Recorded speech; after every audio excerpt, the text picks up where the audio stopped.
In today's video, I'll be talking about how to deal with level 10,000 enemies in the Steel Path with Cora and Venari. Hello, my name is Pastaman, and welcome to my first video. Here's me standing still, casually tearing through level 10,000 Steel Path enemies. Cora's Whip Claw combined with its augment is extremely powerful. However, that's not enough when it comes to, for example, a level 10,000 Corrupted Heavy Gunner, which has about 200,000 ferrite armor and 750,000 health, which makes the effective health close to 500 million. What comes in here is Bleed. Bleed is the status effect of slash damage that applies damage over time, and because Bleed is true damage, it can bypass any kind of armor.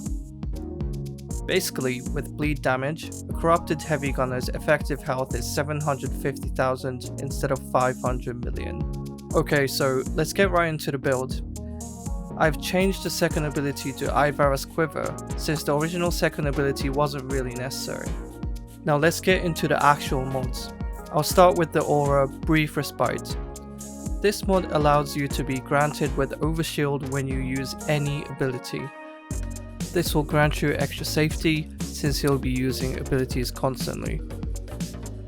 Accumulating Whip Claw is also very important. You'll be hitting more than 3 enemies constantly, so don't worry about trying to keep up the buff. Then there's Cunning Drift, Stretch, and Overextended.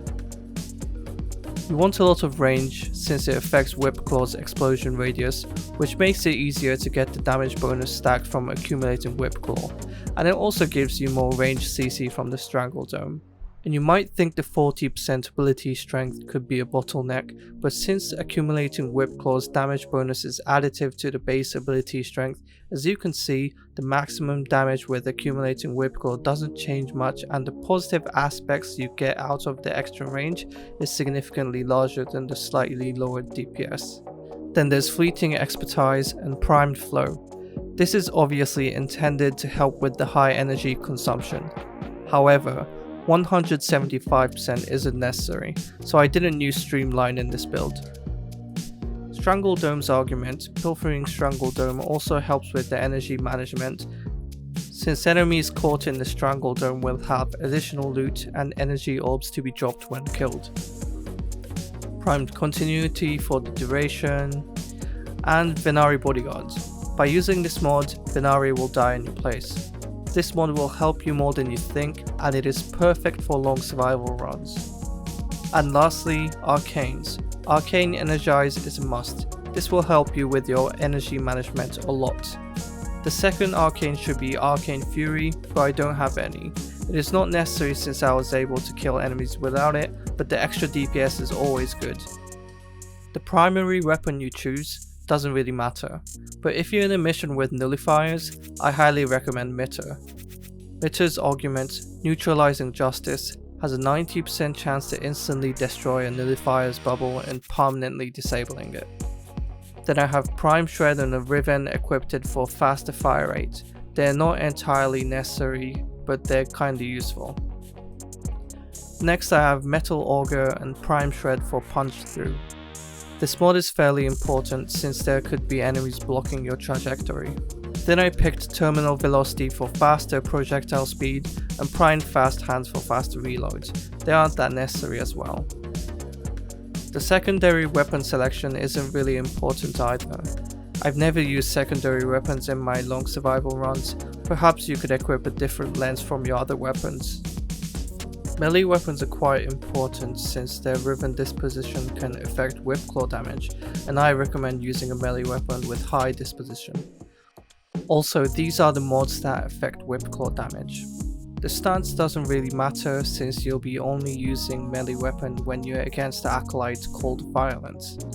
Then there's Organ Shatter, Blood Rush, Sacrificial Steel, Gladiator Might, Gladiator Vice to increase critical chance and damage, also Primed Pressure Points to increase base damage, and then a Riven. A Riven with base damage, critical chance, and damage would be good. One thing I have to explain is, although physical and elemental damage mods affect Whip Claw, they do not affect bleed damage, so I didn't include them into this build. For focus, I recommend Naramon. I would max out Power Spike since you want your melee combo to be at 12 all times. There will be downtimes for things like fetching energy orbs, reviving pets and more. For that reason, combo counter draining instead of completely depleting is extremely useful. Companion mods doesn't really matter except Tech Assault and Royal Companion. Kavats will wander around and die sometimes, and it could be annoying to go into the enemies and needing to revive them. Providing them a longer bleed out timer will help you revive them at more convenient times. Then you definitely want the Smeeta Kavat for resource boost, and don't forget to equip the charm mod. Also, I would advise against using Tech Enhance since it will make the critical chance bonus from the charm mod too long, because the critical chance bonus will set your critical chance to 200% as opposed to much higher. So Tech Enhance would reduce your DPS for longer periods, but if you want longer resource boost duration, it might be a good idea. Otherwise, I would recommend omitting it. So first of all, my recommended map is here. The node's enemy level doesn't really matter since enemies will eventually go up to 10,000 level. This map has a perfect spot to hide, but honestly anywhere with similar places that you can take cover from incoming fire will be fine. First, what you want to do is to keep up your Cloak Arrow and Strangle Dome at all times. If you don't have your Cloak Arrow down, the enemies might shoot you since sometimes enemy will not get caught in the Strangle Dome. And if you don't have Strangle Dome up, the enemies might shoot Kavats. By having these two abilities up, it will greatly increase your survivability. The Cloak Arrow timer will be on the top right. What I do is I check the Cloak Arrow's cooldown and the Strangle Dome cooldown and see which one is shorter, then keep an eye on the shorter one. At times, there might be a situation where your abilities are not up. In that case, I always recommend putting down the Cloak Arrow first. Casting Strangle Dome is a full body animation, you will not be able to move, and on top of that, it takes time to be created after the cast time is over. This leaves you vulnerable to enemy attacks during cast time. Putting Cloak Arrow down is ultimately the safer choice. Next thing you want to do is spam Whip Claw. Try keeping up 12 times combo counter since it affects your damage, blood rush and weeping wounds. Although one thing to keep in mind is that surviving is far more important than killing enemies. Take your time to check the cooldowns on your Cloak Arrow and Strangle Dome, then spam Whip Claw. Also, one thing I recommend is to bind Whip Claw on the scroll wheel on your mouse to reduce stress on your hands. When your energy is low, you might have gotten the inactivity penalty. The penalty is triggered by the player not moving more than 5 meters for 2 minutes. Even if the player is killing enemies via abilities, so move back a bit and you should be able to get all the pickups. Even with the Pilfering Strangle Dome and Arcane Energize, sometimes you might be critically low on energy. In that case, use an energy pad and don't forget to bring 200 just in case. When you want to revive the Kavats, always use your cooldown and then go, so you'll be safe when you come back.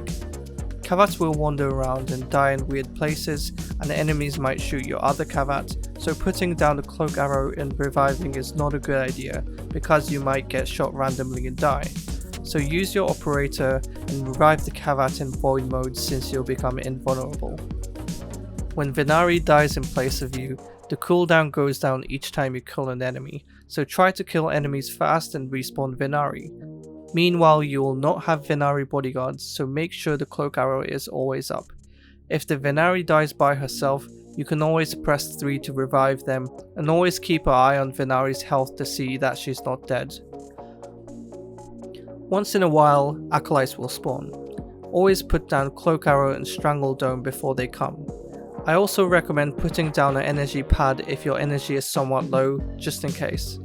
Most of them are harmless if you're cloaked, but be cautious around Violence as he will nullify your abilities.